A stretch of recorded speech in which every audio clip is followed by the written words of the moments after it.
लगातार बहुत मोटा मोटी 2-4 क्लास तो आया, उसके बाद हाँ सर अब से आएंगे आएंगे, फिर जैसे एक हफ्ता पहले से गायब, अभी भी गायब ही है। मेरे तरह ही है तो सब एक ही। चलो अच्छा है, वो तो मुझे पता चली जाएगा। अच्छा मैंने रिकॉर्डिंग स्टार्ट किया, एक बार कंफर्म करो सर ऑनलाइन में मुझे। आप लोगों को रिकॉर्डिंग मैसेज मिले तो मुझे बताओ।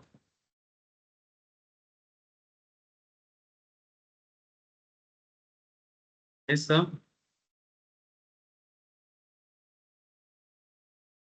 Yes. ओके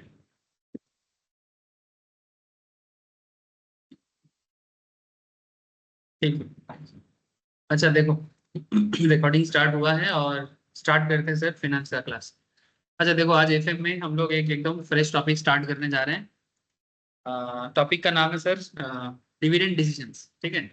इससे पहले हम लोग working capital management, cash management, debtors management, ठीक है, फिर आपका क्रेडिटर्स मैनेजमेंट, ये सभी मैनेजमेंट में बहुत बातचीत किए हैं।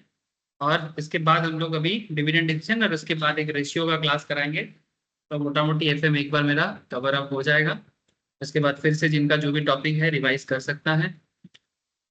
अच्छा तो पॉइंट इज डिविडेंड डिसीजंस क्या है और डिविडेंड डिसीजंस पे क्या इंपॉर्टेंट बातचीत होगी। सर ऐसे तो नाम पे ही कुछ समझ में आ रहा है कि ये जो कंपनी में हम लोग शेयर होल्डिंग करते हैं, तो जब हम कंपनी का शेयर होल्ड करते हैं तो बदले में कंपनी हमें क्या देता है? कंपनी हमें डिविडेंड देता है। शेयर होल्डर को एक्चुअली क्या मिलता है? डिविडेंड मिलता है। सर क्या और कुछ नहीं मिलता? सर मिलता है शेयर एप्रिसिएशन में कैपिटल गेन हो सकता है, लेकिन सर वो तो शेयर एप्रिसिएशन हुआ। आपने कोई पर्टिकुलर शेयर को आज 10 टका में परचेस किया, कल वो शेयर 20 टका हो गया, या फिर 100 का शेयर 150 का हो गया, तो 50 टका का जो गेन हुआ ना, वो कंपनी का डिविडेंड नहीं है, वो कैपिटल एप्रिसिएशन है। वो जो एसेट्स पे आपने पैसा लगाया था, वो एसेट का दाम बढ़ गया है। एसेट का दाम बढ़ने से आपको जो मिलता है वो कैपिटल गेन है। उसका टैक्सेशन में कैपिटल गेन टैक्सेशन लगता है। लेकिन डिविडेंड डिसीजन एक्चुअल में, good evening sir, dividend actual में आपका बिजनेस पे पैसा लगाने का एक्चुअल रिटर्न। एग्जैक्टली जैसे मानो आप अगर बैंक जैसे कंपनीज को लोन देते हैं तो बदले में उनको क्या मिलता है? इंटरेस्ट मिलता है। या फिर मानो कोई डिवेंचर होल्डर किसी बिजनेस को डिवेंचर प्रोवाइड कर रहा है, कंपनी ने डिवेंचर इशू किया था तो आपको डिवेंचर वो दे रहा है, तो बदले में वो भी इंटरेस्ट होता है, वो भी फिक्स इंटरेस्ट में होता है। प्रेफरेंस वाले को भी डिविडेंड मिलता है बट फिक्स रेट में मिलता है, बट इक्विटी वाले को जो डिविडेंड मिलता है वो फ्लक्चुएट होता है और उसका कोई फिक्स रेट नहीं, उसका कोई फिक्स्ड रेट नहीं हो। चलो डिविडेंड के बारे में थोड़ा सा एबीसीडी समझते हैं। डिविडेंड मैंने एक्चुअली देखो मैंने डिविडेंड का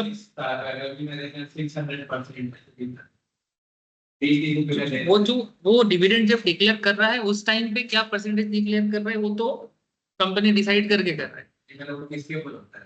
वो फेस वैल्यू, वो फेस वैल्यू पे होता है। वो मार्केट वैल्यू पे देगा तो फिर तुम तो रातों रात एकदम मजा आ जाएगा ना सर। रिलायंस का 3,000 का शेयर है, अगर रिलायंस बोलते हैं कि 600% डिविडेंड देंगे, हिसाब लगा लो 3,000 का 600% कितना होता है, ठीक है। 3,000 का 100% ही हो जाता है 6,000, तो 600% कितना हो जाएगा? तो बंदा तो बस उसी पे एकदम मौज करेगा। ऐसा थोड़ी है, फेस वैल्यू पे होता है। वही चीज बताएंगे सर, चलो देखो बहुत सारी बातें।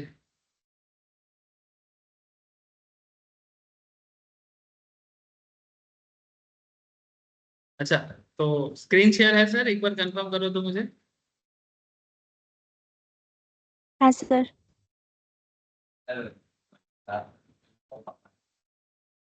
अच्छा देखो वही 9, 10, 15 तक।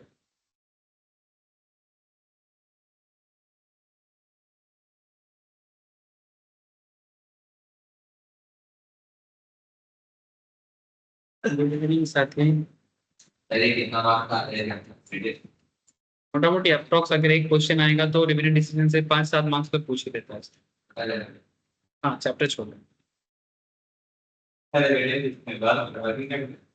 Working capital, cost of capital, ये सब में थोड़ा सा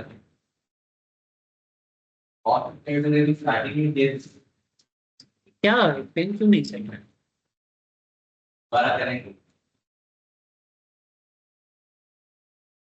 अभी तो मैम ने क्लास लेके गया।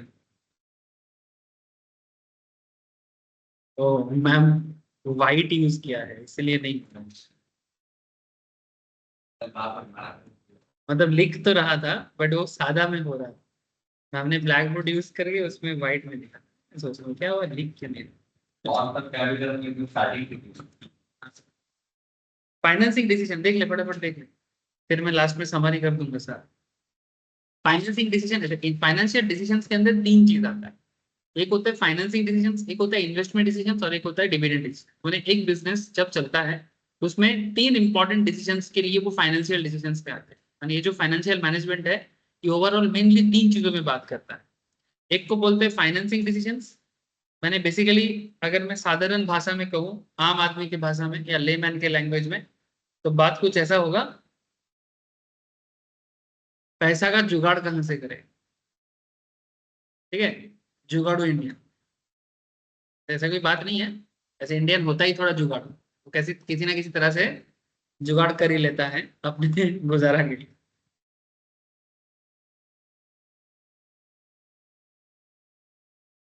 फिर आता है सर इन्वेस्टमेंट डिसीजन। एक बार तुमने पैसा का जुगाड़ कर लिया, सपोज आपने बैंक लोन लिया या फिर इक्विटी से पैसा लिया, कहीं से भी तुम जुगाड़ कर रहे हो, तो अपने जुगाड़ करके जो भी पैसा कमाया या जो भी पैसा तुमको मिला है उसको अभी तुमको क्या करना है, इन्वेस्ट करना है। अब इन्वेस्टमेंट का मतलब हो गया कि आपको किसी ना किसी बिजनेस पे या किसी ना किसी जगह में तुमको उस फंड को रोल करना है। ठीक है, रोल आउट करना है। तो जब तुम उस पैसे को बिजनेस पे लगाओगे तो उसको क्या बोलेंगे, इन्वेस्टमेंट। तो कहाँ पैसा लगाना है, सही जगह चूज करने का जो डिसीजन होते हैं एक बिजनेस के अंदर। जैसे मानो अगर बड़े बड़े बिजनेस का बात करो, जैसे मानो टाटा का अगर बात करें, रिसेंटली रतन टाटा जी नहीं रहे, लीजेंड चला गया सर बिजनेस पैटर्निटी में। तो टाटा एक ऐसा बिजनेस कॉन्ग्लोमरेट है जिसने अपने एंटायर बिजनेस कॉन्सेप्ट में टाटा फैमिली या टाटा ग्रुप जो है वो ऐसे ऐसे जगह में बिजनेस इन्वेस्टमेंट किया है जो बेसिकली देश का नीड। जैसे पहला जब टाटा ने इन्वेस्टमेंट किया था, अगर तुम देखोगे जैसे सबसे बड़ा चीज क्या है जमशेदपुर में अगर अभी भी जाते हो, ठीक है, टाटा स्टील। ठीक है, तो टाटा स्टील उस टाइम पे डेवलप हुआ था जिस टाइम पे इंडिया को कोई अपना खुद का स्टील मैन्युफैक्चरिंग कंपनी नहीं थी। और ये रतन टाटा नहीं सॉरी, रतन टाटा का बहुत पुराना पूर्वज है, एंसेस्ट बने बेसिकली जमशेद जी टाटा।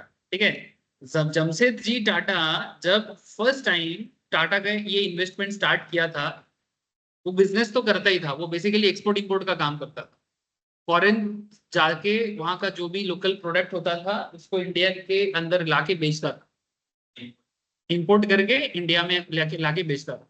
एक्सपोर्ट कम ही करता था, मेनली इंपोर्ट करके इंपोर्टेड गुड जो इंडिया का नीड है उसको फुलफिल करता। तो एक बार जहाज में जा रहा था और उसी जहाज में स्वामी विवेकानंद भी थे। और तो क्योंकि दोनों का अटायर इंडियन जैसा था तो विवेकानंद जी ने और जमशेद जी ने दोनों एक दूसरे को पूछा कि वे लुक लाइक इंडियन। तो जैसे नॉर्मली होते हैं जब अपने लोग दिख जाता है जैसे होते हैं। तो विवेकानंद जी ने पूछा कि आप कहाँ जा रहे हैं, जमशेद टाटा पूछा कि बोले कि हम जा रहे हैं जापान, चीन जापान जा रहा है। बोले क्या उधर क्या मिलता है। बोले कुछ नहीं, ये जो अल्पिन होता है मैंने बेसिकली जिसको हम लोग पेरेक बोलते हैं, ठीक है, चीला है ना, ये जो पेरेक या अल्पिन होते हैं ये पीन वहां से खरीद के लाते हैं और इंडिया में बेचते हैं क्योंकि बहुत काम है इसका। तो विवेकानंद ने, मैं इसको समरी करके बता रहा हूँ, जैसे बहुत बड़ा वार्तालाप है इनका, एक चिट्ठी था पूरा, मैं उसको पढ़ा था बचपन में। तो जब ये बात जमशेद जी टाटा ने विवेकानंद जी को बोला तो विवेकानंद जी उनको बोल रहे कि हमारे देश में खुद का स्टील प्लांट नहीं हो सकता। तो बोलते हैं कैसे, टाटा जी ने पूछा कैसे। बोलते क्यों, हमारे पहाड़ी में क्या आयरन और नहीं मिलता है, कच्चा लोहा नहीं मिलता है क्या, इसका मैन्युफैक्चरिंग इंडिया में नहीं हो सकता। तो बोलता है कि हाँ हो तो सकता है, कहाँ होगा। तो विवेकानंद ने उनको पूरा जियोग्राफी बता दिया कि आप चले जाइए झारखंड में, आप चले जाइए छत्तीसगढ़ में, अभी आज का छत्तीसगढ़, उस टाइम पे तो छत्तीसगढ़ नहीं था और तब झारखंड भी नहीं था, तब इंटायर बंगाल का उसको तब बोला जाता था छोटा नागपुर एरिया। छोटा नागपुर डेक्कन ट्रैप बोला जाता था उसको। ठीक है, जो आज का झारखंड, कुछ पार्ट ऑफ एरिया उड़ीसा और सम पार्ट्स ऑफ छत्तीसगढ़, ये तीनों मिला के जो एरिया था वो बेसिकली टेबल लैंड, छोटा छोटा पहाड़ी है। पहाड़ी में इतना भी छोटा नहीं है sir, more than 600 700 metre 1000 metre का पहाड़ी है। तो बोला कि ये पहाड़ी फुल ऑफ माने मिनरल्स एंड मेटल्स भरा हुआ है, तो आप जाइए उधर आपको मिलेगा। तो ये बात हुआ है 1897 में, और टाटा ने जमशेदपुर रेडी किया, स्टार्ट किया। रहता था मुंबई में वो लोग, ठीक है। जमशेदपुर आया, माने जमशेदपुर तो तब जमशेदपुर नहीं था, समथिंग कुछ डीहा ऐसा कुछ नाम था जमशेदपुर का। मुझे एग्जैक्टली नाम याद नहीं आ रहा है, बट वहां का जो ट्राइबल बेल्ट था उसके हिसाब से उनका नाम था। ये जमशेदपुर टाटा नगर तो उनके नाम पे पड़ा है, ठीक है। ठीक है। तो ऑब्वियस बात है कि वो जगह का नाम कुछ और ही था। वहां पर बेसिकली सुवर्ण रेखा का बोल के एक रिवर है, और एक रिवर है खड़काई बोल के। तो दोनों रिवर के चारों तरफ जो मिट्टी और जो पहाड़ी है, उसमें इतना मिनरल का सोर्स मिला, आयरन और मिला, तो टाटा ने सही जगह चूज किया, क्योंकि पानी का भी जरूरत बहुत था, और वहाँ का लोकल ट्राइब्स भी काम कर सकता था, और वहां पर उस टाइम पे बंगालीज काफी रहता था, आज भी रहता है। तो उनको एडुकेटेड लोग भी मिल गया जो ऑर्गेनाइजेशन को चला सकते हैं। तो कुल मिला के उनको मिल गया एक प्रॉपर इन्वेस्टमेंट का जगह, और विवेकानंद का ये बात 13 साल बाद उन्होंने फुलफिल किया, देश के अंदर डाल दिया उन्होंने अपना खुद का प्लांट। और वहां से चालू हुआ धीरे धीरे टाटा स्टील, और उसके बाद तो नंबर काउंटलेस, ठीक है, आप मैंने काउंट नहीं कर सकते। ठीक है, इस तरह से टाटा का जर्नी चालू हुआ था, और आज टाटा क्या नहीं बनाते हैं। आप लोगों के फैशन डिमांड पूरा करने के लिए टाटा ट्रेंड, है ना, जोडियो, है ना, ट्रेंड ग्रुप का आता है, जोडियो, ये सभी चीजें आ गया। टाटा सॉल्ट नमक भी बनाते हैं, फैशन के लिए टाइटन, है ना, ज्वेलरीज एंड एवरीथिंग। ठीक है, क्या नहीं करता है सर। गाड़ी में तो Tata Motors, Jaguar land rover को खरीद लिया फॉरेन में जाके। हाँ, कौन लॉस्ट में? जैगुआर लैंड रोवर नहीं सर, टाटा ये चाइना अब इंडिया में सेल कितना है जैगुआर लैंड रोवर का, मैं तुमको रिपोर्ट दिखा दूंगा। वो है लेकिन इंडिया में सेल नहीं है, इसका सेल ज्यादा तुमको मिलेगा चाइना में, बहुत सेल है। वेस्टर्न कंट्रीज के पास और भी ऑप्शन है, लेकिन ये लोअर यूरोप में बहुत बिकता है और चाइना में बहुत बिकता है। जैगुआर लैंड रोवर से टाटा का बहुत इनकम होता है। ऑब्वियसली वो प्रीमियम कार है, वो इंडिया का तो है भी नहीं, वो तो फॉरेन कंपनी को खरीदा। एक्चुअली पहले टाटा ने खुद उनके पास गया था अपना बिजनेस को बेचने के लिए। उसने टाटा को बोला था, जैगुआर लैंड रोवर का जो ओनर है, उसने टाटा को बोला था कि ये टाटा मोटर्स क्या कोई कंपनी है, कोई वैल्यू है इसका, क्या रद्दी दाम में, मैंने स्क्रैप का भी दाम नहीं मिल सकता, ऐसा करके बात किया था। और वही जैगुआर लैंड रोवर बाद में टाटा के पास आया था कि मेरे को बैंकरप्सी से बचाओ, फिर टाटा ने उसको खरीदा। ये जो इंग्लैंड में टाटा का इतना स्टील फैक्ट्री चलता है, तुमको क्या बताओ, ये जो करेंटली जो टाटा का चेयरमैन बनने जा रहा है, ठीक है, जो रहता है आयरलैंड में, उसका वो पला बड़ा आयरलैंड में जो जमशेद टाटा का, सॉरी रतन टाटा का स्टेप ब्रदर्स, ठीक है, स्टेप ब्रदर्स। ये जो इनका नाम है नोएल टाटा, ठीक है। ये जो नोएल टाटा है, ये क्या देखता है उधर, टाटा का ही बिजनेस संभालते हैं, जो फॉरेन कंपनी है टाटा का, सारे के सारे, स्पेशली वहां का जो स्टील बिजनेस है टाटा का, ये सब बिजनेस मेनली संभालते हैं। और ये टाटा का फॉरेन एग्जीक्यूटिव चेयरमैन बहुत दिनों से, अभी उनके फैमिली से और कोई करेंटली है नहीं, तो करेंटली नोएल टाटा ही टाटा ग्रुप का चेयरमैन बनने वाला, क्योंकि ऑलरेडी काफी दिन से संभाल भी रहा। तो ये सब बहुत सारे बातें हैं सर, मैं ज्यादा इसके अंदर नहीं जाऊंगा, बट इतना कहना चाहूंगा कि पहले तो आपके पास पैसा का जुगाड़ होना चाहिए, फिर सही जगह पे सही टाइम पे इन्वेस्टमेंट होना चाहिए, और फिर लास्ट में आ जाता है शेयर होल्डर को ना भूलना। जिनके पैसे से आप बिजनेसमैन बनते हो, उनको उनका रिटर्न देना। और ये रिटर्न देने के लिए there is an approach known as dividend decision approach. Dividend किसको दिया जाएगा? शेयर होल्डर को दिया जाएगा, जिन्होंने बिजनेस पे पैसा लगाया, ठीक है, जिन्होंने बिजनेस पे पैसा लगाया। तो इनको रिटर्न में जो डिविडेंड दिया जाएगा, ये एक बहुत इंपॉर्टेंट डिसीजन मेकिंग प्रोसेस है, जो हर बिजनेस को संभालना पड़ता है। क्योंकि अगर आप सही टाइम पे डिविडेंड नहीं प्रोवाइड करोगे, ठीक है, और अगर डिविडेंड नहीं देते हो, तो क्या इंपैक्ट होता है, ये बहुत इंपॉर्टेंट बात है सर। एक्चुअली दो कॉन्सेप्ट आता है। कुछ कंपनीज हैं, मैं आपको दिखाऊंगा आगे आगे, जो डिविडेंड देना पसंद करता है, ठीक है, डिविडेंड डिक्लेयर करते हैं। और कुछ कंपनी है जो डिविडेंड डिक्लेयर नहीं करते। तो यहाँ पर एक क्वेश्चन आएगा, सर डिविडेंड डिक्लेयर करना सही चीज है कि नहीं डिक्लेयर करना सही चीज? सर ये सही गलत क्या है ना, ये आपको मैं धीरे धीरे समझाता हूँ। क्या है ना, दोनों चीजें इंपॉर्टेंट होता है। अगर सिंपल बिजनेस का ग्रोथ चाहिए, सिंपल बात है सर ये, ठीक है, मैं आपको सिंपल तरीके से समझाने का कोशिश करता हूँ। मानो कि अपना दर्श यहाँ पर अभी ऑफलाइन में है, मैं दर्श का एग्जांपल लेता हूँ। मान के दर्श एक बिजनेस मैग्नेट बन रहा है। पहले तो तुम मैग्नेट बनने से पहले तो नॉर्मल तुमको लोहा बनना पड़ेगा, फिर तुम मैग्नेट बनेगा। तो मान के तू एक बिजनेस बना रहा है और बिजनेस में 1 लाख टका इन्वेस्ट किया था।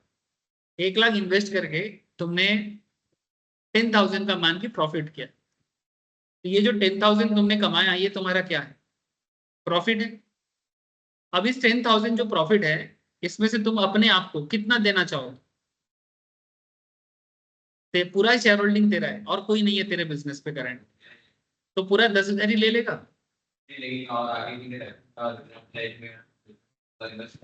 Thank you sir. तो ये पूरा का पूरा 10,000 तो तुम नहीं रखे, मैंने अपने पास नहीं रखा, क्योंकि इसको तुमको री इन्वेस्ट भी तो करना है। पहले मान के तुम मोबाइल का बिजनेस कर रहे हैं, ठीक है, तो 1 लाख टका में पहले तुम मान ले कि 10 मोबाइल खरीदा था, ठीक है। अभी तेरे पास एक्स्ट्रा 10,000 आया है, तो अभी 11 मोबाइल खरीद सकता है। लेकिन अगर तू 10,000 पूरा का पूरा बिजनेस पे लगाएगा तभी ना। लेकिन तू बोल रहे सर घर चलाने के लिए पॉकेट खर्चा भी तो कुछ चाहिए, तो तू 10,000 से मान के 2,000 अपने आप को दिया। 2,000 अपने आप को दिया, बेसिकली ड्राइंग्स कर लिए अपने प्रॉफिट से। बाकी जो 8,000 है तो बिजनेस पे लगा दो।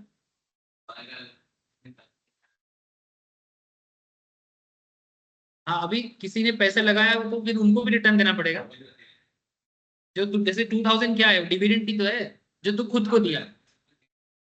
हाँ, अगर कोई अरे गरे कोई ABCD किसी ने भी पैसा लगाया है, तो उनको भी देना पड़ता, 10,000 में से 2,000 2,000 करके, या 1,000 1,000 करके, या 100 रुपया करके, जो भी उसका परसेंटेज होता तुम इसमें से दे सकते थे। नाउ पॉइंट इज दैट कि अब यहाँ पर एक चीज है कि अगर तुम पूरा का पूरा 10,000 खुद को दे देगा, अगर पूरा 10,000 दर्श अपने आप को दे देगा, तो फिर बिजनेस पे री इन्वेस्ट करने के लिए कुछ रहेगा नहीं।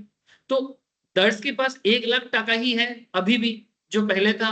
मान कि 1 साल बिजनेस करके तुमने 10,000 कमाया था, या 1 महीना बिजनेस करके तुमने 10,000 कमाया। अब नेक्स्ट नेक्स्ट सेकंड मंथ में तुमने दोबारा एक्स्ट्रा इन्वेस्ट करेगा, तो एक्स्ट्रा रिटर्न तभी ना आ सकता है। इसीलिए कभी कभी डिविडेंड डिक्लेयर ना करना भी एक सही चीज होता है, स्पेशली जब बिजनेस ग्रोइंग स्टेज में हो। क्या स्टेज में हो? ग्रोइंग स्टेज में, कि अभी बनने का टाइम है, अभी खाने का टाइम नहीं है। क्या किस चीज का टाइम है? अभी बनने का। मैंने जब बिजनेस बनाने का समय हो, तो उस टाइम पे तुमको डिविडेंड डिक्लेयर नहीं करना चाहिए, या कम डिक्लेयर करना चाहिए। और जब बिजनेस ऑलरेडी बन गया है, सैचुरेटेड हो चुका है काफी, और आगे कुछ दिख नहीं रहा है, तो ऐसी सिचुएशन पे तुम डिविडेंड डिक्लेयर करो। ITC है, कोल इंडिया है, ठीक है, और भी बहुत सारे कंपनी है, मैं आगे आगे आपको दिखाऊंगा। Dividend paying stocks. चलो, ये सभी चीजें बताऊंगा आपको। शेयर मार्केट का भी बात हो जाएगा। तब मेरा क्लास रहेगा और शेयर मार्केट का बात नहीं होगा, ऐसा तो हो ही नहीं सकता। और एक्चुअली सब्जेक्ट भी ऐसा है कि मैं इग्नोर भी नहीं करता। चलो एक एक करके बताते हैं। ये डिविडेंड डिसीजंस ना मेनली कुछ थ्योरीज पे डिपेंड करता है। किस पे डिपेंड करता है? कुछ थ्योरीज पे। ये थ्योरी माने क्या है? हाँ, ये बंदा लोगों का नाम, ठीक है। ये सब फाइनेंस गुरु है, ठीक है, वर्ल्ड लेवल का। इन्होंने, ये इकोनॉमिस्ट है, फाइनेंशियल गुरु है, जो भी बोलो आप, ठीक है, ऑथर है। इन्होंने फाइनेंशियल लेवल में कुछ रिसर्च किया है, जो रिसर्च पेपर दुनिया को पढ़ाया जाता है। नॉट जस्ट कि हम लोग इंडिया में बैठ के, तुम इंग्लैंड चले जाओ, अमेरिका चले जाओ, ऑस्ट्रेलिया चले जाओ, हर जगह में लोग पढ़ते हैं, ठीक है। ये सब एकदम इंटरनेशनल अप्रोच है, पूरा दुनिया पढ़ता है। तो क्या क्या इनके बारे में है, क्या ये लोग बोलता है, चलो देखते हैं। तो तीन चार थ्योरी है। सबसे इंपॉर्टेंट एग्जाम में अगर आप मुझे पूछोगे, MM वॉल्टर एंड गॉर्डन बहुत फेमस बना है। ये सदाबहार है, हम लोगों के टाइम पे भी आता था, आप लोगों के भी टाइम पे भी आता है। MM अप्रोच माने मॉडिकुलरली Miller approach, Walter models and Gordon's.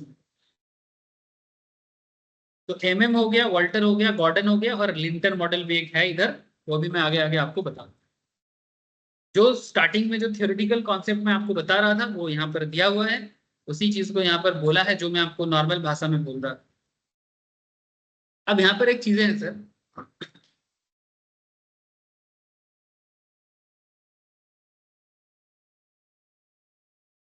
Dividend decisions को कौन इम्पैक्ट करता है। जैसे कि अभी आपको मैं क्या बोलूं कि डिविडेंड देना चाहिए कि नहीं देना चाहिए, ये डिपेंड करता है कि बिजनेस के ग्रोथ के ऊपर, ठीक है, या बिजनेस के वैल्यूएशन या करंट सिचुएशंस के ऊपर। तो इसमें ना दो तरह का सिचुएशंस है, इसको बोलते हैं dividend theories put light on the complexities involved in dividend decisions, and these theories have been discussed under following two categories। एक होता है रेलिवेंस थ्योरी और एक होता है इररेलेवेंस थ्योरी। बहुत इंपॉर्टेंट दो डिफरेंसेस। ये पूरा डिविडेंड डिसीजंस ना दो मुद्दे पे बटा हुआ, ठीक है। मुद्दा होता है ना, किसी भी मुद्दे पे दो तरह का पॉइंट ऑफ व्यू होते हैं। तो एक पॉइंट ऑफ व्यू है इररेलेवेंस और एक पॉइंट ऑफ व्यू होता है रेलिवेंस, ठीक है। मैंने कुछ लोगों का मानना है कि डिविडेंड दो ना दो बिजनेस के वैल्यूएशंस पे कोई चेंजेस नहीं आता, और कुछ लोगों का मानना होता है वो पहला वाला थ्योरी में मानता है कि कोई फर्क नहीं पड़ता, और दूसरे वाला का मानना है कि फर्क पड़ता है। तीसरा क्या है? लिंटर्स का मिडिल अप्रोच रखता है, ठीक है, वो आगे बताएंगे। इसलिए मैं बोला कि दो थ्योरी बहुत इंपॉर्टेंट है, एक एमएम अप्रोच और एक Walter Gordon. Walter Gordon same concept में बात करते हैं with little bit differences, and MM approach जो है वो इररेलेवेंस थ्योरी।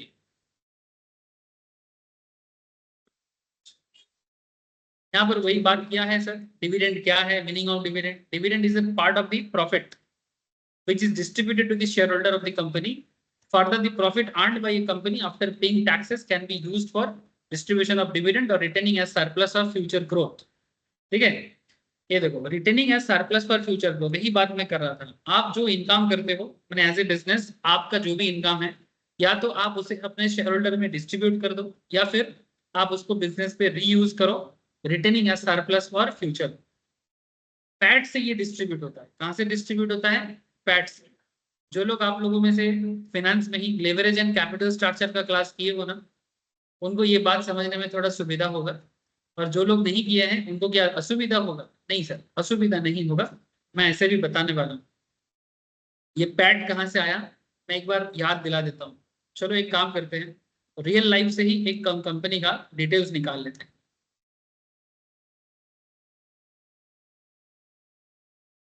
कोई भी एक कंपनी का मैं फाइनेंशियल डिटेल्स निकालूंगा ना, तो मेरा काम यहाँ पर हो जाए। चलो मुझे एक कंपनी का नाम बताओ, इसका फाइनेंशियल डिटेल्स में थोड़ा सा आपसे बात कर सकूं। बता, कोई भी एक कंपनी का नाम बता, नॉन कंपनी बताना, ऐसे अननोन मत बताना। टाटा मोटर्स, चलो टाटा का ही नाम लिया तो टाटा का ही निकाल देते। टाटा स्टील, टाटा मोटर्स, कुछ भी ले सकते। चलो टाटा स्टील भी, अभी टाटा स्टील का बात हो रहा था।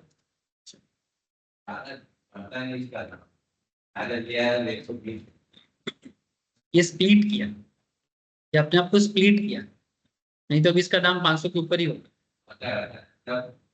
लेके बेच दिया 10-15% 35 पे भेजा, 20 पे लेके 35 पे भेजा।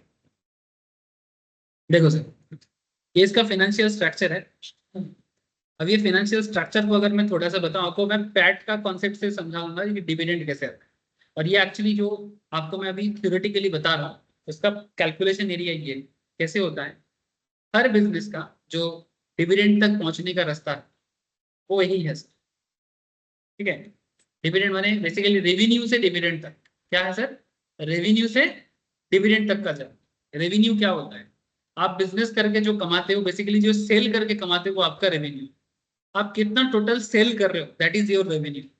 तो जैसे टाटा स्टील 2024 में इतना रेवेन्यू जनरेट किया है, 2023 में 2,45,015 करोड़ कमाए, रेवेन्यू जनरेट किया है, मैंने इतने का सेल जनरेट किया। आप लोग देख पा रहे हो ना सब? 2,45,000 24 में, अभी तक 2,31,000 हुआ है। 2022 में रेवेन्यू थोड़ा ज्यादा था, इसका मतलब 22 से 23 के बीच में रेवेन्यू थोड़ा सा लॉस हुआ। इबिट्टा, इबिट्टा माने बेसिकली जब रेवेन्यू से हम लोग रॉ मटेरियल एंड कॉस्ट को माइनस करते हैं, कॉस्ट को रेवेन्यू से जब depreciation and amortisation, very good sir, जब हम लोग रेवेन्यू से कॉस्ट को माइनस करते हैं हमें मिलता है एबिटा, या फिर ऐसे इसको ऐसे भी बोल सकते हैं ईबीआई टीडीए, ईबीआई टीडीए, ठीक है। अब ईबीआई टीडीए का मतलब क्या हो गया? Earning before interest, tax, depreciation and amortisation.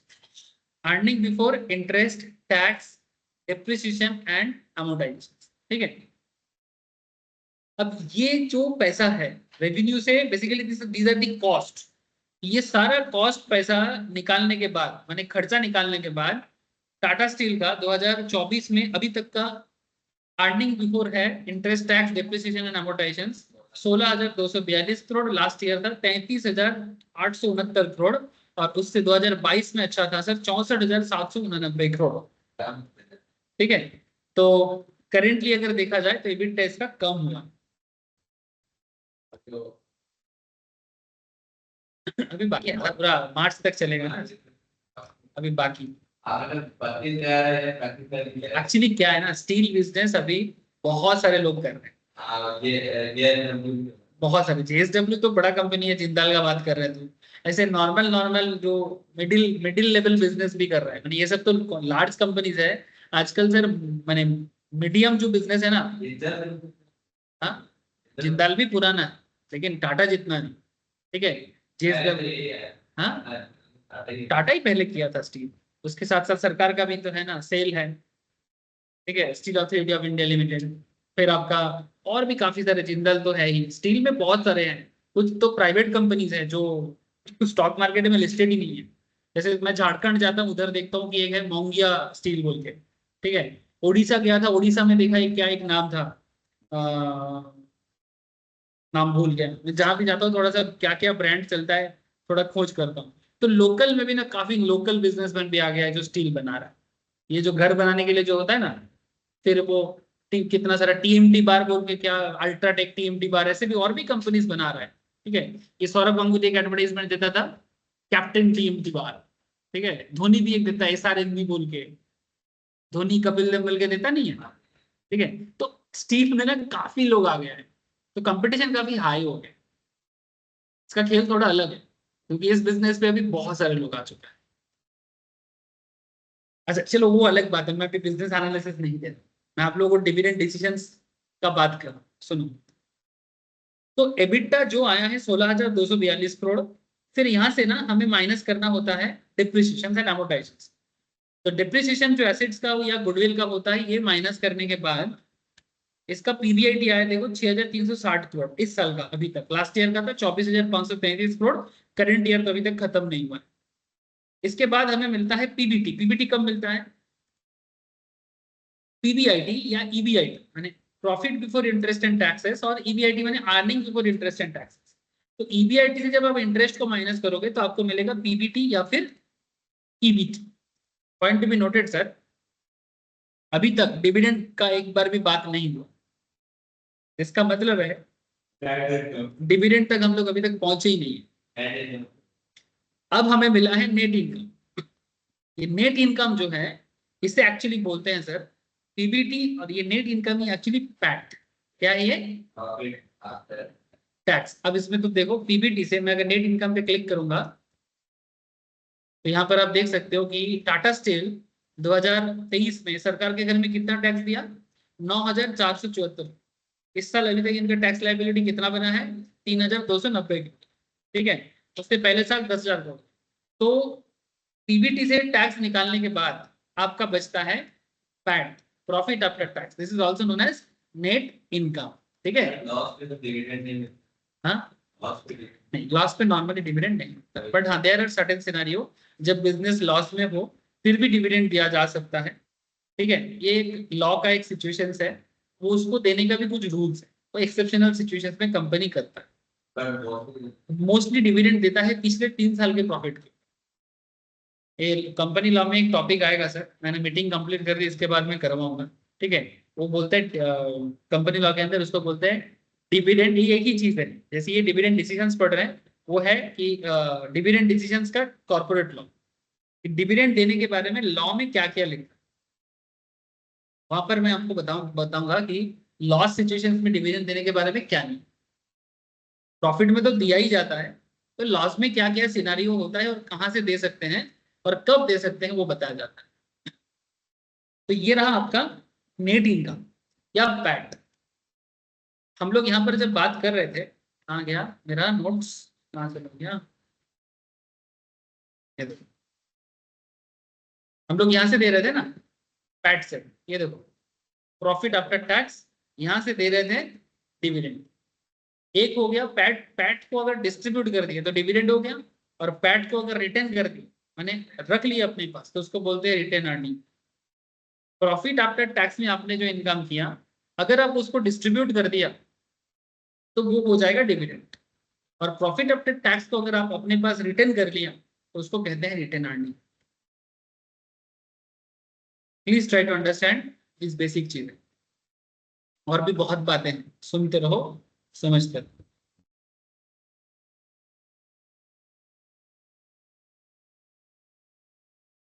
अच्छा, अभी तक डिविडेंड दिया नहीं है तो फिर कब देना है डिविडेंड, चलो देते हैं ट्राई।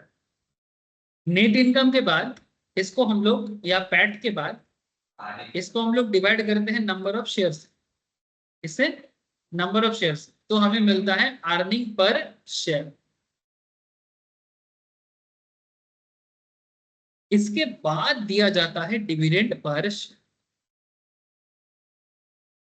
जैसे टाटा स्टील ने डिविडेंड दिया सर 2023 में 3.60 पर शेयर में दिया, पर शेयर में डिविडेंड दिया 3.60।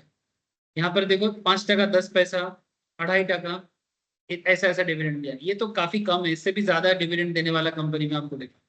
ये 3.60 डिविडेंड पर शेयर का मतलब कुछ ऐसा होता है कि अगर आप 1000 शेयर कंपनी का होल्ड करते हो तो 1000 इंटू 3.60 करके आपको उतने का डिविडेंड आपके बैंक अकाउंट में कंपनी क्रेडिट कर देता है। अगर आप टाटा स्टील का 1000 शेयर होल्ड करते हो तो 1000 इंटू 3.60 करके आपके अकाउंट में डायरेक्टली क्रेडिट करेगा।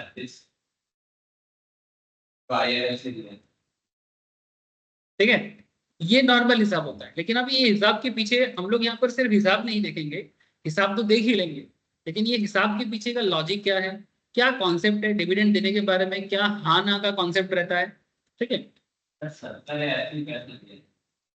कौन कितने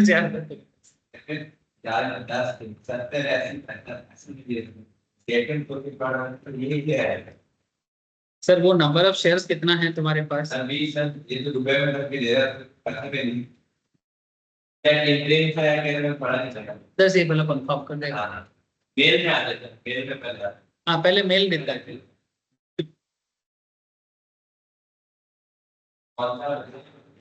हाँ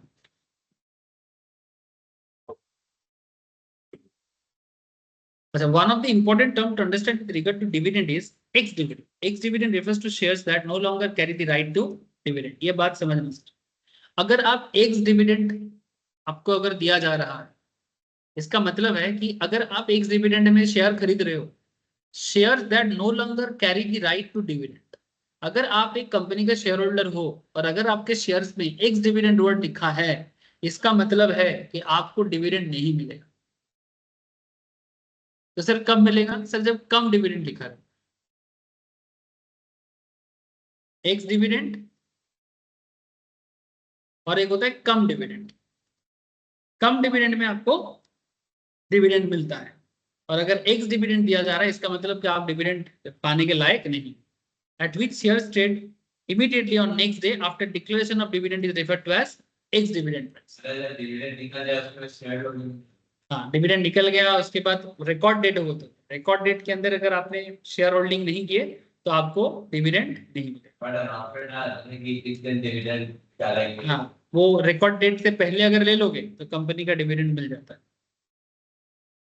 ये बहुत वाइटल एक कॉन्सेप्ट है। सर डिविडेंड का कितना फॉर्म होता है? Generally dividend can be of the following form depending on the some factors that will discuss. Cash dividend ये सबसे कॉमन फॉर्म ऑफ डिविडेंड है। कैश का मतलब है कैश, चेक, वारंट। वारंट माने कंपनी ना आपको आपके नाम पे डिविडेंड का एक वारंट दे देगा और कंपनी आपको बोल देगा कि इसको लेके 1 महीना, 6 महीना या फिर 1 साल, 6 साल बाद आना, वारंट दिखाना और डिविडेंड लेके जाना। ठीक है, जैसे वो पुलिस वारंट होता है ना, जिसके नाम पे वारंट निकलते हैं उसको जाके पुलिस उठा के लेके आते हैं। वैसे ही अगर तुम्हारे नाम पे कंपनी ने डिविडेंड वारंट दे के रखा है तो तुम अगर वो वारंट जाके कंपनी को दे देते हो, सरेंडर करते हो, तो कंपनी तुम्हें उसके बदले डिविडेंड मिलेगा। डिमांड ड्राफ्ट भी हो सकता है, प्री ऑर्डर भी हो सकता है, या फिर जो आजकल होता है डायरेक्टली ईसीएस कर देता है। ईसीएस माने सीधा आपके बैंक अकाउंट में हिट हो जाएगा, सीधा आपके बैंक अकाउंट में हिट हो जाएगा। ये आजकल सबसे पॉपुलर टेक्निक है, बट ये काइंड पे नहीं होगा। किस पे नहीं होगा? काइंड पे नहीं होगा। काइंड माने डिविडेंड के बदले कंपनी आपको कोई ऐसा चीज नहीं दे सकता जो काइंड है, कैश का सब्सटीट्यूट में ऐसा कोई और चीज कि भाई इतना डिविडेंड हम नहीं दे सकते आपको कैश, कि आप बदले में ये दे दो। कैश डिविडेंड माने कैश ही होना चाहिए, काइंड नहीं होना चाहिए। और एक कॉन्सेप्ट रहता है सर, शेयर रिपर्चेस। ये क्या होता है? Share repurchase is transaction in which company buys back its own share using corporate cash. हाँ, काइंड ऑफ, ठीक है। A share repurchase is a transactions in which company buys back its own shares using corporate cash. Company अपने पैसे से share को वापस खरीद लेते हैं। And this is by lot of corporate these days. Bought back shares as above can be classified. इसको आप buyback of shares भी बोल सकते हैं। तो buyback shares और bought back shares as above can be classified. Treasury shares which are kept for reissuance of in further and cancelled shares if they would be retired from issue of share capital. Share repurchase are also viewed as one form of dividend distribution. Share repurchase को एक दूसरे तरीके का dividend distributions भी माना जाता है। Keeping other things same, such as tax consideration, etc. The effect of cash dividend and share repurchase on shareholder wealth is same. बोलते हैं कि कैश डिविडेंड दो या फिर शेयर रिपर्चेस करो, शेयर होल्डर्स का वेल्थ सेम रहता है। कैसे? चलो आपको एक एग्जांपल के थ्रू से बात को समझाते हैं, ध्यान से सुनना, नहीं तो दिमाग के ऊपर से चला जाएगा। Suppose HM limited has 1 crore of equity shares, ठीक है। HM लिमिटेड का 1 करोड़ इक्विटी शेयर्स है आउटस्टैंडिंग एंड प्रोपोजेस टू पे अ डिविडेंड ऑफ ₹50 पर share, totalling 50 crore of dividend distribution. अगर 1 करोड़ शेयर आउटस्टैंडिंग है और अगर पर शेयर पे 50% करके वो डिविडेंड डिक्लेयर कर रहा है, तो टोटल कितना पैसे डिविडेंड के रूप में देगा? 50 करोड़ देगा पर शेयर 50% करके। 1 करोड़ शेयर तो 50 करोड़ ही होगा ना। Market price of 1 share is 200। एक शेयर का मार्केट में दाम चल रहा है 200 जिस दिन डिविडेंड डिक्लेयर किया गया है। As an alternative, if company wish to repurchase 50 crore equivalent shares, then company would be able to purchase 25 lakh worth of shares. If company wish to repurchase 50 crore equivalent shares, then company would be able to purchase 25 lakh worth of shares. कैसे?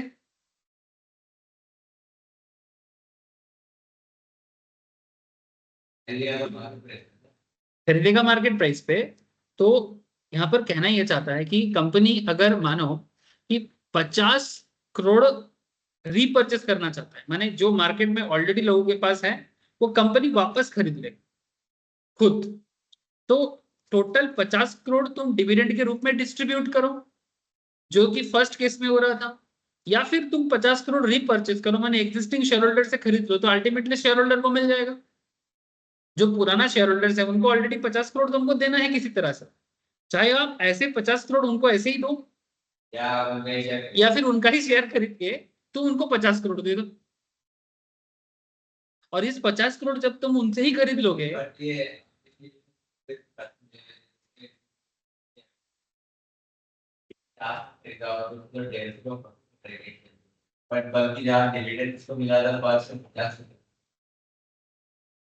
Company के angle से सोचो। हाँ, मैं तेरा बात समझ कि जैसे मान की उसको डिविडेंड मिल रहा था पर शेयर 50% का, ठीक है। अब जब यहाँ पर कंपनी का शेयर 200 टका करके कंपनी रीपर्चेस कर रहा है, तो 200 टका करके रीपर्चेस करेगा तो 50 करोड़ को अगर 200 से तुम डिवाइड करेगा तो कितना शेयर बैठेगा? 25 लाख। लेकिन जब वो शेयर इशू कर रहा, माने बेसिकली मार्केट में डिविडेंड दे रहा था, वो कितने शेयर में डिविडेंड दे रहा था? 1 करोड़ शेयर में डिविडेंड दे रहा था। Now think from companies point of view कि कंपनी को अल्टीमेटली 50 करोड़ डिस्ट्रीब्यूट करना। अब डिस्ट्रीब्यूट करने के लिए कंपनी के पास 2 उपाय है, या तो वो कैश डिविडेंड दे देगा हर शेयर होल्डर को, जितना कंपनी का शेयर होल्डर है, अगर 1 करोड़ शेयर होल्डर है तो 1 करोड़ को 50-50 करके मिल जाएगा। लेकिन अगर कंपनी के पास एक दूसरा उपाय है कि कंपनी रीपर्चेस के लिए जाए, रीपर्चेस के लिए जाने से क्या होगा? अल्टीमेटली कंपनी का खर्चा 50 करोड़ ही होगा, कंपनी का खर्चा इन्वेस्टमेंट के रूप में 50 करोड़ ही होगा जो डिविडेंड डिस्ट्रीब्यूट के रूप में, लेकिन बदले में उसके पास वापस 25 लाख शेयर आ जाएगा जो ऑलरेडी मार्केट में वो डिस्ट्रीब्यूट कर दिया था, जो शेयर उसके पास नहीं था, लेकिन अभी उसके पास 25 लाख शेयर आ जाएगा वापस से। अब कंपनी अपने मन मर्जी से शेयर बना नहीं सकता, शेयर बनता है ऑथराइज्ड कैपिटल से। तो कई बार क्या होता है कि मार्केट में अगर तुम्हारा कंट्रोल छीन जाता है या फिर मार्केट से वापस पैसा उठाने का जगह कम हो जाता है तो कंपनी ऐसे रीपरचेस कर लेता है। ये हमेशा नहीं करता है, एक्सेप्शनल सिचुएशंस में करते हैं, जब कंपनी को लगता है कि हमारा इतना शेयर मार्केट में ओपन रहना सही नहीं है। इसको बोलते हैं आउटस्टैंडिंग। हम लोग जो मार्केट में शेयर को ले, हाँ नॉर्मली 2-3 कारण होता है। एक तो मार्केट का कंट्रोल चाहिए। मार्केट में अगर मानो ज्यादा शेयर आउटस्टैंडिंग है तो कोई भी वो शेयर बाई कर सकता है ना। तो अगर तुम चाहते हो कि भाई इतना शेयर तुम किसी के और के कंट्रोल में नहीं जाने देना चाहते, तुम चाहते कि तुम्हारे शेयर तुम्हारे कंट्रोल में, ऐसे हालत में जो पुराने शेयर होल्डर्स है उनका मानो, जैसे तुम बोल रहे थे कि सर किसी ने 150 टका करके अगर शेयर खरीद के रखा था और अगर कंपनी उसको 200 टका करके अभी दे रहा है, 50 हाँ वो तो कैपिटल गेन, वो तो उसका कैपिटल गेन हो जाएगा। उसके साथ तो जो बात मैं शुरू में बोला था कि मार्केट से कमाने का जो बड़ा उपाय हम लोग देखते हैं वो है लॉन्ग टर्म इन्वेस्टमेंट में कैपिटल एप्रिसिएशन। अगर किसी ने 50 टका में कभी शेयर खरीद के रखा था और अभी वही कंपनी का शेयर 200 में चल रहा है और जब रीपर्चेस हो रहा है तो 200 टका करके कंपनी तुमको अपना शेयर वापस ले रहा है, तो तुमने बेसिकली पर शेयर में कितना कमा लिया? 150 कमा लिया। उसके साथ साथ तुमको 50 मैंने रीपर्चेस के टाइम पे जो मिला है वो डिविडेंड का पैसा भी तुमको अलग से, अच्छा ये अपॉर्चुनिटी तुमको ऐसे मिलता नहीं, ऐसे भी उसको रीपर्चेस में मिलेगा। बेसिकली कंपनी, हाँ बेसिकली कंपनी यहाँ पर 50 करोड़ का इन्वेस्ट कर रहा है। तो जब ये रीपर्चेस होता है तो ये आप शेयर होल्डर है और एक कोई और शेयर होल्डर है, तो जैसे मैं कंपनी में रीपर्चेस डाल रहा हूँ तो क्या आप लोग अपनी मर्जी से मेरे को शेयर बेचोगे या फिर बस सेलेक्ट? नहीं, नॉर्मली क्या है ना कि ये जब रीपर्चेस होता है तो हर किसी को नहीं करना होता, ये ऑप्शन दिया जाता है। हाँ मतलब वो बेसिकली कंपनी सारे शेयर, यहाँ पर कितना देखो 25 लाख शेयर ही तो वो ले पा रहे हैं, 1 करोड़ थोड़ी ना ले पा रहे, 25 लाख शेयर ही उसके पास वापस है। दे पाए तो 3 लोग से 25 लाख। हाँ वो जो लोग अप्लाई करेगा, नॉर्मली ऐसे मौका कोई छोड़ता नहीं, वो अप्लाई करने का ऑप्शन देता है कि आप अप्लाई, फिर उसमें से जैसे आईपीओ में आप लोग अप्लाई नहीं करते, शेयर मार्केट में जैसे आप लोग आईपीओ में अप्लाई नहीं करते, ऐसे अप्लाई करना पड़ता है। जिसका किस्मत खुलेगा उसको मिल जाएगा, और अल्टीमेटली इसमें तो आपको बेनिफिट ही होता है, और ये तो पुराने लोगों को मिलता है।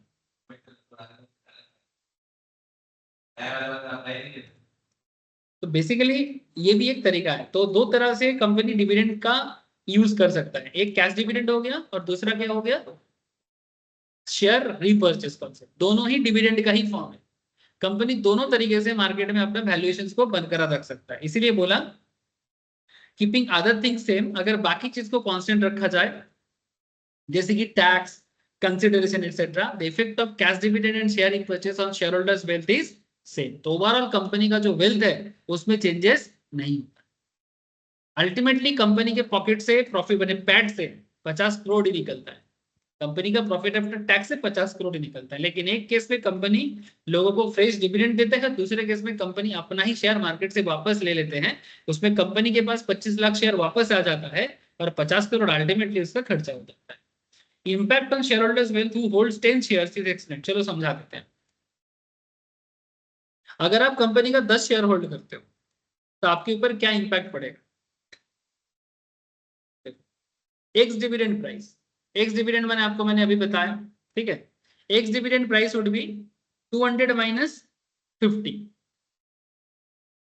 200 माइनस 50 कैसे? क्योंकि कंपनी ने जो शेयर डिविडेंड डिक्लेयर किया वो कितना करके किया, 50 करके किया। तो 200 माइनस 50 माने एक्स डिविडेंड प्राइस बना कितना, 150। shareholder holding 10 shares would be left with 2000 worth of wealth after dividend is declared in the form of cash। अगर आपके पास 10 शेयर्स है तो आपका ओर्थ कितना है, 200 टका करके मार्केट प्राइस है, तो 200 इंटू 10 करके कितना होगा, 2000। तो जब शेयर होल्डर 10 शेयर होल्ड कर रहे हैं और उसका वैल्यूएशन कितना हुआ, 2000, after dividend is declared in the form of cash as 500। क्यों? क्योंकि जब डिविडेंड डिक्लेयर कर दिया तब 10 शेयर्स का वैल्यू कितना हुआ 50 पर शेयर करके, तो 50 माने 500 टका हो गया। एंड शेयर कोट रुपीज 1500 माने 150 टका करके 10 शेयर्स माने डिविडेंड डिक्लेयर करने के बाद, डिविडेंड डिक्लेयर करने के बाद 50 टका तो चला गया ना, क्योंकि जब कंपनी डिविडेंड डिक्लेयर करता है कंपनी के प्रॉफिट के अकाउंट से 50 रुपीज चला जा रहा है। तो जो 200 टका पहले था सर, जो पहले पर शेयर का दाम 200 टका था, अब पर शेयर में अगर 50 टका डिविडेंड दे रहा है तो अभी 200 का शेयर और 200 नहीं रहेगा, वो 50 टका में घट जाएगा, तो वैल्यूएशन हो जाएगा 150। तो 150 इंटू 10 करके अभी वैल्यू कितना हो गया 1500। अल्टीमेटली आप ऐसे बोलो कि 2000 आपका टोटल था, 500 टका अगर डिविडेंड में चला गया कंपनी की तरफ से, तो अल्टीमेटली शेयर होल्डर्स का वेल्थ 1500 ही निकला।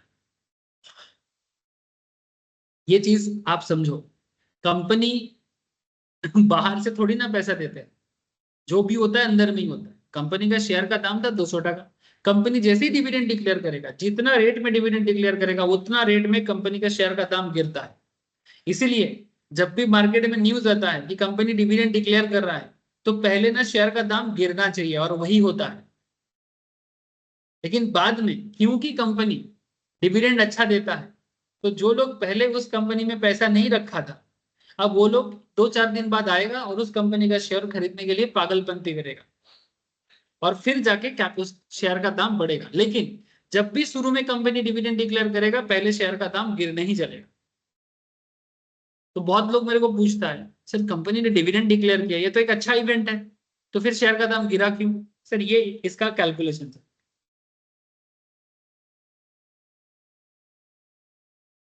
समझा? ये रीजंस होता है, ये बेसिकली फाइनेंशियल कॉन्सेप्ट है। उसके बाद फिर से लोग खरीदेगा, बाई करेगा, अप्रिसिएशन होगा, तो शेयर का दाम फिर से ग्रो करता है। अच्छा, इसका दूसरा ऑप्शन क्या है? In case share repurchase is done, then in that case 25%, that is 1 crore का 25 लाख शेयर ऑफ 1 करोड़, माने 25% शेयर कंपनी रिपर्चेस कर रहा है, would be purchased, that is 4 shares and amount paid out would be 800। माने अगर 1 करोड़ शेयर का 25 लाख अगर 25% होता है, तो 10 शेयर का 25% कितना होगा?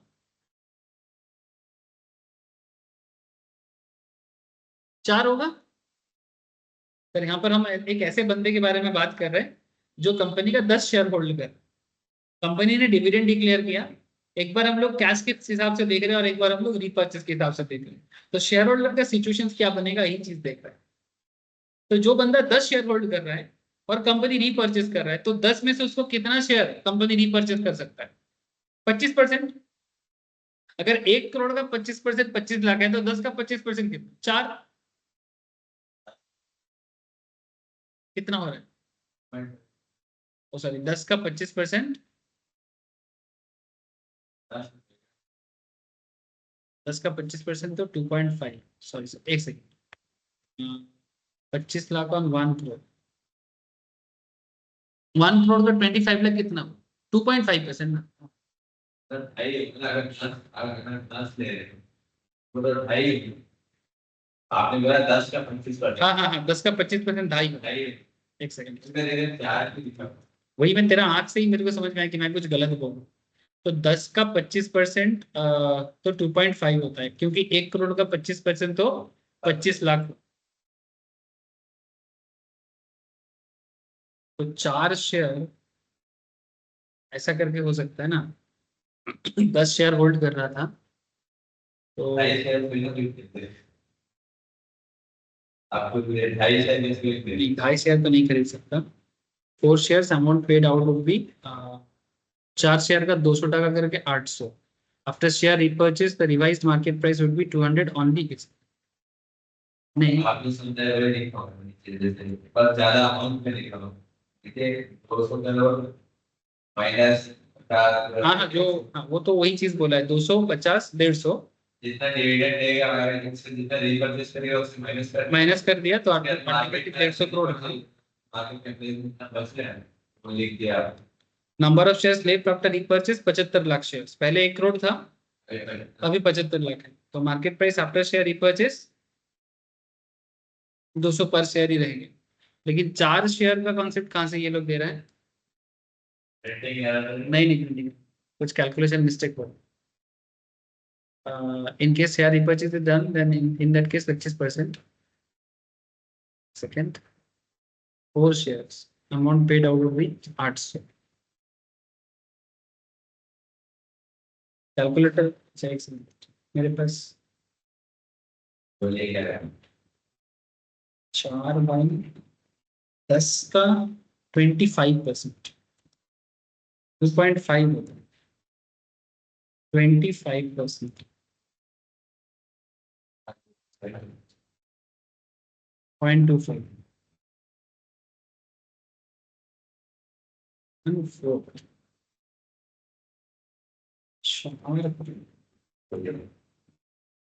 2.5 ही आएगा, वही तो मैं सोच रही हूँ। कुछ हिसाब में गड़बड़ हो रहा है। 4 शेयर्स है, अमाउंट पेड आउट। अगर तुम 10 शेयर होल्ड कर रहे हो तो तुमका 4 शेयर पेड आउट करेगा। तो 4 शेयर अगर पेड आउट हो रहा है तो 800 टका अल्टीमेटली कंपनी तुमको पे करेगा, रीपरचेस करेगा, माने तुमसे 4 शेयर कंपनी वापस ले लेगी, बदल में कंपनी के पॉकेट से 800 टका जाएगा। And after share repurchase the revised market price would be 200 only. तो रीपरचेस करने के बाद भी मार्केट प्राइस 200 ही उसका रह जाएगा। ये कंपनी के पास दूसरा ऑप्शन है। 2000 divided by 800। Next second,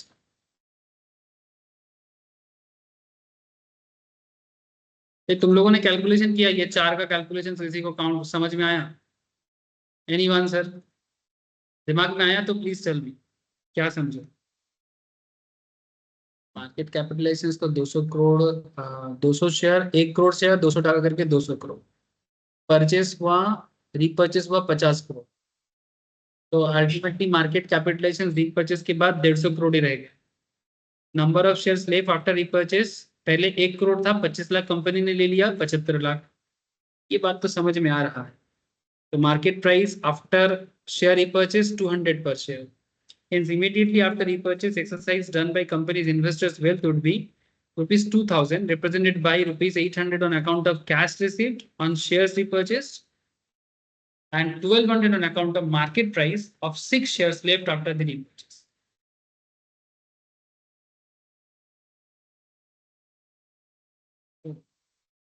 Account of cash received 10 के बदले 4 4 बाई 10 इंटू 100 कितना हो रहा है? 40%। 4 बाई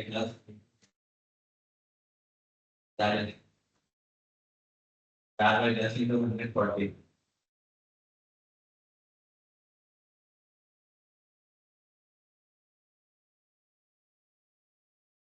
यहाँ पर कुछ ना प्रोपोर्शनेट इशू हो रहा है जो हम लोगों को मिल नहीं रहा है।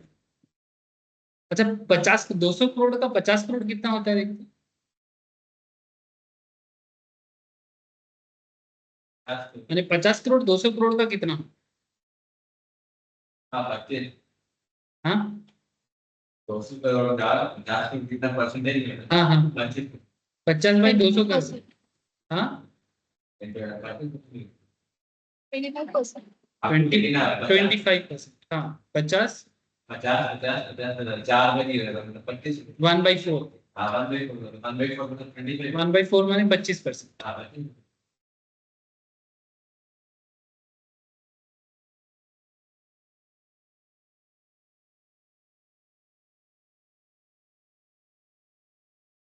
बच्चे 25 ही आएगा।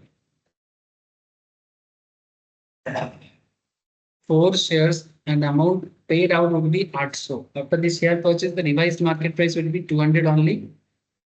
Revised market price 200 तो मुझे समझ में आया है सर, आप लोगों को भी दिखाई दे रहा होगा कि टोटल मार्केट कैपिटलाइजेशन 200 करोड़ कहाँ से आया? 200 करोड़ आ गया सर, 1 करोड़ शेयर था अल्टीमेटली, 1 करोड़ का शेयर और 200 टका पर शेयर, तो 200 करोड़ हो गया। शेयर रिपर्चेस कितने का किया? 50 करोड़ का।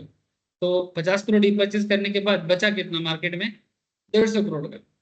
नंबर ऑफ शेयर्स कितना हुआ? पहले 1 करोड़ था, अभी 25 लाख कंपनी ने रिपर्चेस कर लिया, है ना?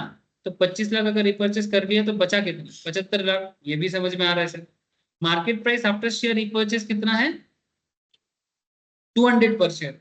ये बोला है कि मार्केट रिपर्चेस करने के बाद भी मार्केट में शेयर का दाम 200 ही अगर रहता है ठीक है, तो 200 रहने से यहाँ पर ये लोग एक assumptions करके इसका वेल्थ को क्रिएट किया है कि after repurchase exercise done by companies investors wealth would be ₹2000। 2000 माने बेसिकली वही हो रहा है 10 शेयर 200 टका करके, लेकिन ये 200 इंटू 10 करके इसका एक्चुअल में बन रहा था 2000। लेकिन इस 2000 में, इस 2000 के अंदर दो चीजें, जो कंपनी ने उसको कैश पे कर दिया, माने यहाँ पर बोलना चाहते हैं कि 4 शेयर 200 टका करके 800 टका अगर कैश पे किया है, जो इन लोगों ने 4 यहाँ पर माना है, बाकी बचा कितना 1200। तो 1200 जो है on account of market price, मैंने 200 टका करके 6 शेयर का था, तो अल्टीमेटली इधर 1200 इधर 800, तो अल्टीमेटली टोटल प्राइस बनता है, शेयर होल्डर का वेल्थ बनता है 2000। बट पॉइंट एक छोटा सा कंफ्यूजन रह गया सर कि आखिर 4 शेयर ही क्यों?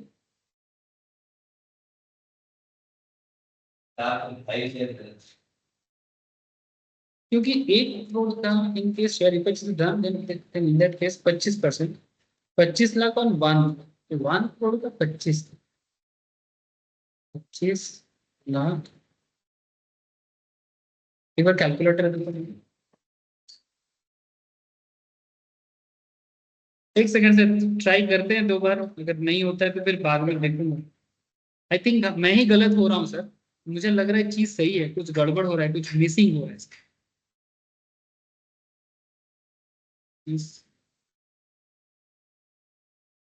डिवाइडेड बाय, ऐसा अभी तक मुझे लग रहा है कि मैं गलत हूँ, कुछ मुझे हिसाब मिल नहीं। 25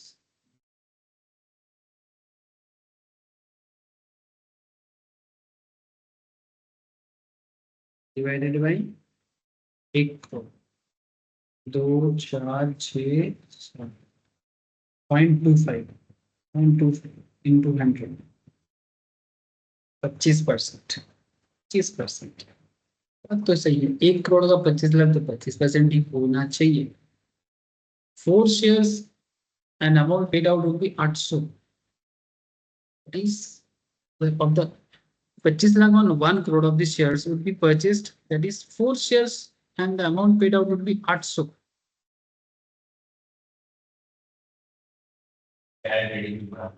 चैट जीपीटी मारने से क्या हो, बोल दे।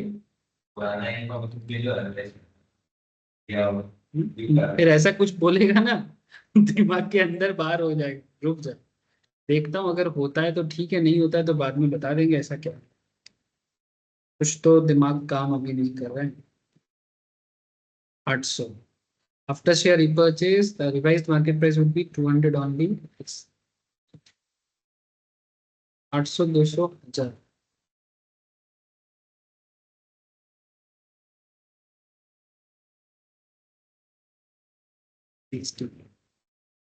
1000,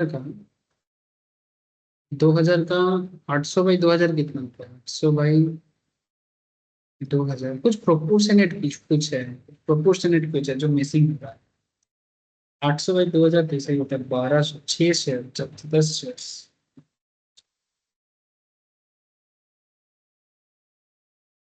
75 लाख शेयर बचा 1 करोड़ में से, 75% बचा है। तो 10 का 75% कितना होता है? 7.5 होता है। 10 शेयर का वैल्यू कितना है? 200 करके 2000, 2000 का 75%, 1500, 2000 का 75% हुआ 1500, तो बाकी जो है वो 500 है। कुछ मैच नहीं है, छोड़ो हटा देंगे।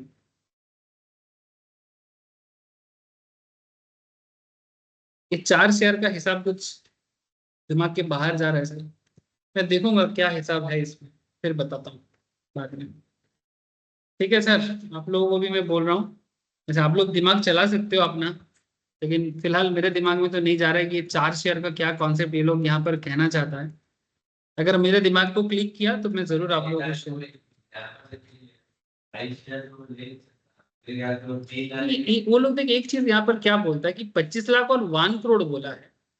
Basically, in case repurchase is done, then in that case, 25% of the shares would be purchased. यही बोला है ना, इस ब्रैकेट को अगर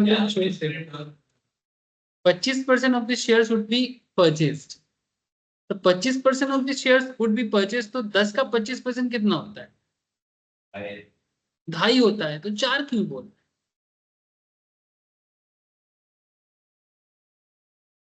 नहीं, गलती नहीं हुआ है, कुछ प्रोपोर्शनेट मिसिंग है, क्योंकि एक चीज यहाँ पर मैच होना चाहिए, जो यहाँ पर बोला है सही बोल रहा है, ओवरऑल वैल्यू चेंज नहीं होगा, यही तो कहना चाहता है। जैसे पहले वाला केस में हम लोगों ने देखा कि वैल्यू चेंज नहीं हुआ ना, ऑप्शन 1 में जैसे वैल्यू चेंज नहीं हुआ, ये वाला केस में इन कंपनी केस कैश डिविडेंड, तो हम लोगों ने क्या देखा, 1500 इधर 500 इधर, ओवरऑल 2000 मैनेज हुआ ना। तो एग्जैक्टली यहाँ पर भी 1200 और 800 करके 2000 मैनेज होना ही होना।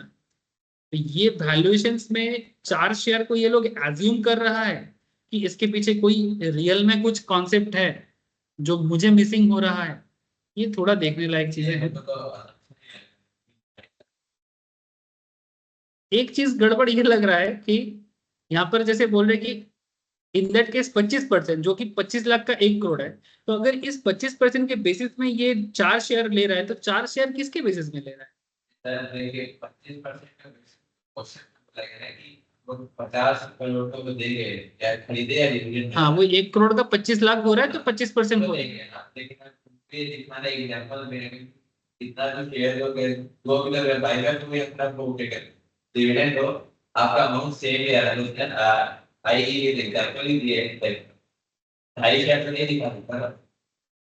2.5 शेयर तो नहीं हो सकता, वो तो समझ में आ रहा है, बट 4 शेयर्स के बदले अगर 10 शेयर्स किसी के पास था, मान के तेरे पास ही 10 शेयर्स, तो 10 में से 4 शेयर्स अगर तू रीपर्चेस के लिए दे रहा है कंपनी को, माने कंपनी तेरे से रीपर्चेस कर लेगा, तो 200 टका करके कंपनी तेरे को 800 पे कर देगा, तो बचा कितना?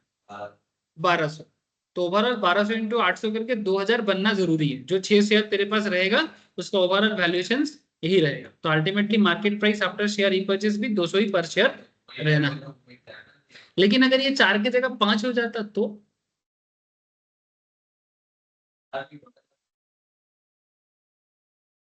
हाँ, अगर 5 हो जाता, 5 इंटू 200 1000, तो इन दैट केस तुम्हारे पास आउटस्टैंडिंग रहता 5, तो 5 और अल्टीमेटली 2000 बन ही जाता। 2000 कैसे जितना अगर उसने 10 की 10 बाईबैक के लिए तो $2 ही मिलेगा। और ओवरऑल वैल्यूएशन सेम ही है, शायद ये लोग असम्पशंस ही लगा रहे हैं। मेरा गैस 2000 है, सारा खरीदेगा तो भी 2000, एक खरीदेगा तो भी 2000, ये असम्पशंस ही लगा रहा है। कोई माने मैथमेटिकल अप्रोच से तो मुझे ये 4 दिख नहीं रहा है, लेकिन ये लोग ऐसे लिखा है ना, 25% of the shares would be purchase, that is 4 shares. ये 4 शेयर 25% कैसे हो रहा है? वही तो मुझे 10 का एग्जाम्पल ही हो सकता है। ठीक है, फिर भी एक बार मैं ना इसको और एक बार मैं रिवाइज कर लूंगा, अगर कुछ मेरे से गड़बड़ रहेगा तो फिर बता। कई बार होता है सर ऐसे। ठीक है, चलो। अच्छा, बाकी चीज आप लोगों को समझ में आया? Please tell me. कैलकुलेशंस का वो वाला पार्ट छोड़ के बाकी बात समझ में आया? प्लीज बोलो सर। अरे हाँ ना, कुछ तो बोलो। ऑनलाइन वाले को पूछ रहा हूँ।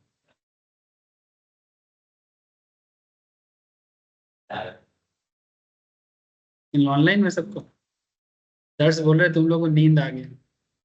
सर अगर ऐसे चक्कर में नींद आ जाए तो फिर कुछ नहीं बोल सकता मैं। बचपन में कभी ऐसा नहीं होता था कि वो मैथ्स का आंसर मैच नहीं करता था, लगता था कि हाँ, लगता था कि सब तो सही किए हैं, क्यों नहीं मैच कर रहा है।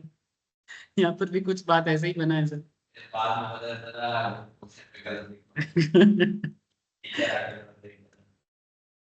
टीचर भी पागल ही हो जाता था मैच कराने के चक्कर में।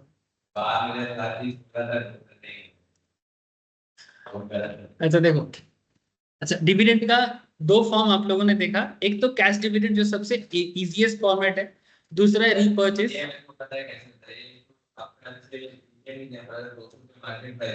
तो अगर कोई 50 करोड़ ही बांटना है तो वो आपको बोनस शेयर बांट देगा कंपनी का बना वही अमाउंट। ये नॉर्मली कंपनी तब करता है जब कंपनी के पास पैसा नहीं होता। वही अमाउंट में share issue bonus share issue कर देगा, मतलब जैसे दो दो आएंगे 300 रुपये मार्केट में सीधा तो वही इसको दे देगा, उसका वेल्थ भी वैसे ही रहेगा, मतलब ओवरऑल वेल्थ सेम रहेगा, लेकिन कंपनी क्या करेगा जब उसके पास पैसा का कमती रहेगा ना तो बोलेगा भाई मैं इतना कैश अभी नहीं दे सकता, तो आपको मैं कुछ काइंड पे दे देता हूँ, या फिर ऐसे बोल सकते हैं कि स्टॉक डिविडेंड दे देते हैं, जिसका वैल्यूएशन बाद में कैलकुलेशन हो जाएगा, अभी नहीं है ना, बाद में बढ़ जाएगा तो मिल जाएगा। इसको बोनस शेयर्स भी बोलते हैं।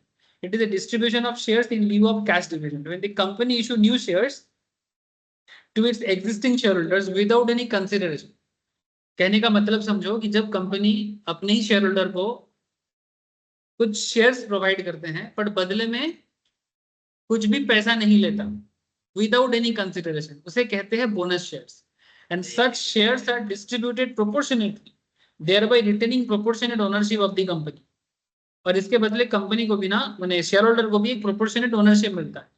If a shareholder owns 100 shares at a time and 10% dividend is declared, then he will have 100 into 10%, ठीक है, 10 additional shares, thereby increasing the equity share capital, ठीक है, and reducing reserve and surplus। तो company का reserve surplus कम हो जाएगा but equity share capital बढ़ जाएगा, इसे हम लोग रिटर्न अर्निंग भी बोल सकते हैं।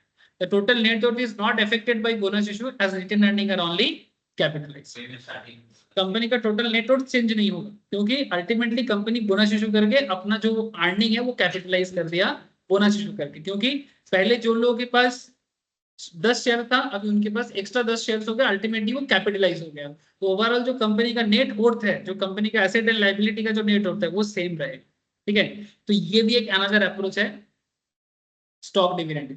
स्टॉक डिविडेंड तब भी कंपनी करते हैं जब कंपनी के पास इमीडिएट कैश नहीं होता है, तो कंपनी क्या करेगा अपने शेयर होल्डर को बोलेगा भाई 10 शेयर के बदले तुम 10 शेयर और रख लो, ठीक है। 1:1 बोनस होता है, 1:2 बोनस होता है, इसका इंपैक्ट बाद में देखने को मिलता है। यहाँ पर देखो एक कंडीशंस भी दिया है, कंडीशंस ऑफ स्टॉक डिविडेंड और bonus issue. To issue bonus shares, a company needs to fulfill all conditions given by SEBI. As per SEBI, the bonus shares are issued not in lieu of cash dividends. A bonus issue should be authorized by Article of Association। ये Article of Association के बारे में कहाँ पढ़ते हो? Law में पढ़ते हो, कंपनी लॉ में। तो अगर बोनस इशू करना है तो आर्टिकल ऑफ एसोसिएशन में इस बात को लिखना पड़ता है, and not to be declared unless all partly paid up shares have been converted into fully paid up shares. अब तब तक कोई कंपनी किसी को बोनस इशू नहीं कर सकता जब तक उसका partly paid share fully paid up में बदल नहीं जाता। पार्टली पेड माने वही चीज है जो बचपन में आप लोग करते थे कि कंपनी का 10% का शेयर है, सारा का सारा call money, allotment money, applications बनी, जब सारा पेमेंट फुलफिल हो जाता है तभी जाके कंपनी ये वाला कंडीशन फुलफिल कर सकता है। और भी एक बात है, company should not have been defaulted in repayment of loan.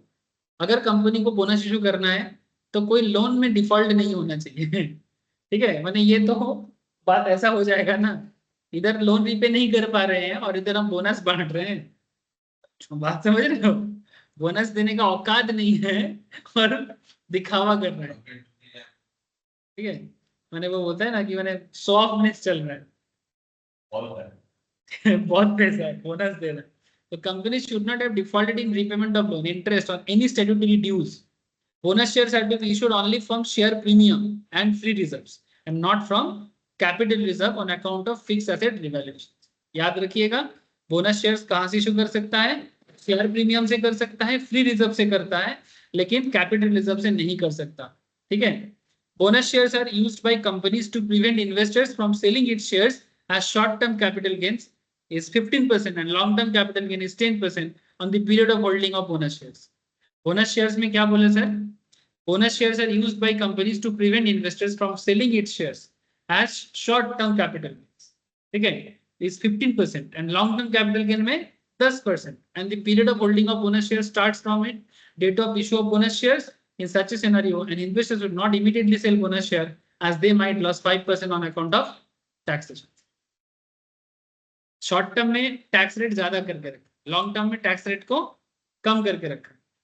इसलिए अगर आपको बोनस मिलता है और आप बोनस शेयर्स को बेच के बाद में कमाते हो तो कैपिटल गेन लॉन्ग टर्म में सस्ता है, शॉर्ट टर्म में ज्यादा है इसमें।